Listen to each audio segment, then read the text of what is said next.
Assalamualaikum warahmatullahi wabarakatuh. Saudaraku semuanya dimanapun berada, semoga Allah merahmati kita dengan kesehatan dan semangat untuk berbagi anugerah dan juga bermanfaat untuk sesama di bulan Ramadan ini. Saudaraku yang dirahmati Allah, kita berjumpa lagi pada kesempatan ini di kisah Abu Dujana. Abu Dujana ini adalah salah satu sahabat Rasulullah. Dia dikenal sebagai sahabat yang pemberani di medan perang. Tapi kisah yang saya ceritakan ini bukan keberaniannya dalam peperangan, tapi keberaniannya dalam memastikan warganya berada di jalur yang benar. Nah, suatu ketika Abu Dujana ini sholat subuh bersama Rasulullah, dan selalu begitu. Di subuh beliau buru-buru pulang. Bahkan Rasulullah pun akhirnya menyadari akan apa yang dilakukan oleh Abu Dujana. Rasulullah pun memanggilnya, ngajak ngobrol, menanyakan apa yang membuat Abu Dujana tergesa untuk pulang terlebih dahulu.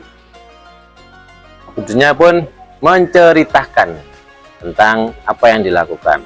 Ya Rasul, saya terburu-buru pulang karena saya membersihkan pohon kurma yang terserak di pekarangan rumah saya.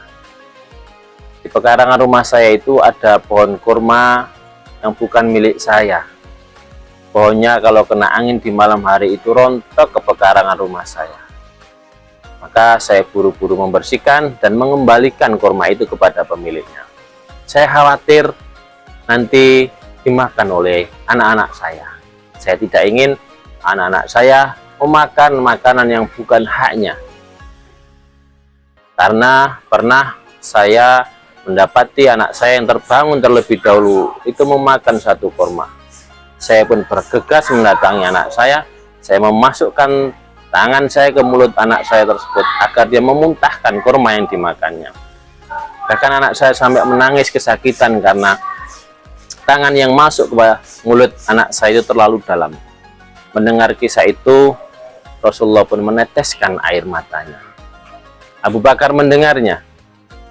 Abu Bakar mendatangi tetangga Abu Dujana itu untuk menebus pohon kurma, untuk membelinya dan diberikan ke Abu Dujana. Nah, apa yang bisa kita ambil dari kisah ini, saudaraku semuanya? Di kisah Abu Dujana, sahabat Rasulullah ini adalah, pertama, kita sebagai kepala keluarga harus memastikan bahwa apa yang dimakan oleh anak, istri, dan keluarga kita itu adalah makanan yang jelas sumbernya, makanan yang benar-benar halal. Jangan sampai makanan yang masuk kepada keluarga kita itu dari sumber yang tidak jelas, atau dari makan haram, kita merampas orang lain, kita korupsi dan segala macam. Pastikan halalnya itu untuk kebutuhan anak istri kita. Karena makanan yang tidak halal ketika masuk menjadi darah daging kita akan menjadi halangan kita untuk mendapatkan ridha Allah. Sulit untuk mendekat kepada Allah, sulit untuk melakukan kebaikan. Itu hal penting yang bisa kita pelajari. Di tengah kondisi yang seperti ini, orang tidak lagi memperdulikan halal haramnya. Yang penting punya uang banyak, yang penting makan, yang penting kenyang. Itu membuat hukum sudah tidak berlaku lagi.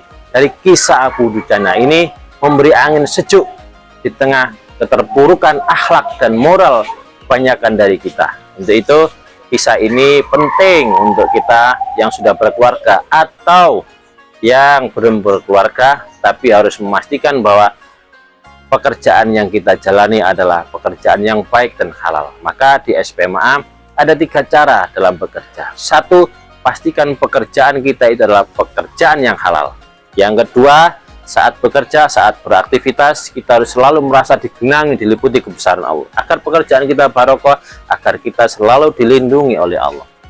Dan yang ketiga, hasil dari pekerjaannya itu jangan dihabiskan untuk di dunia saja, tapi ayo dibawa pulang ke kampung halaman akhirat. Jadi jangan lupakan yang di dunia. Itu cara kerja di SPMA. Seiring, sebanding, dan bisa dijadikan referensi dari kisah Abu Dujana tadi. Manfaat penting atau pelajaran penting yang kedua yang bisa kita ambil dari kisah Abu Dujana ini adalah kita jangan mudah suudzon, berburuk sangka kepada saudara kita. Seperti Rasulullah ketika melihat Abu Dujana yang melakukan aktivitas atau perilaku yang tidak biasanya, tidak langsung suudzon, tapi klarifikasi, tabayun, diskusi, ditanyakan apa yang menjadi alasan engkau untuk begini dan begitu.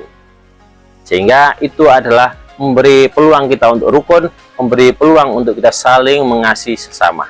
Dan yang ketiga, nah, kita yang diberi kelebihan rezeki seperti Abu Bakar, jangan hanya fokus pribadi-pribadi, kekayaan pribadi dan pribadi, jangan.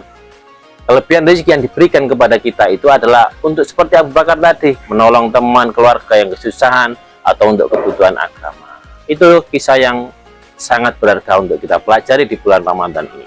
Kisah ini jangan hanya sebagai tambahan memori di perpustakaan hati, tapi kita jadikan pelajaran penting untuk kita memulai hari-hari kedepannya. Kita contoh dari kisah Abu Dujana tadi, sekaligus pakai mindset SPMA dalam cara bekerja. Pastikan yang halal, pastikan selalu bekerja, ingat Allah saat bekerja, dan yang ketiga, hasil usaha ayo kita bawa pulang ke akhirat. Demikian, terima kasih saudaraku semuanya. Salam sehat, salam semangat, salam halal dalam mencari rezeki Allah. Assalamualaikum warahmatullahi wabarakatuh.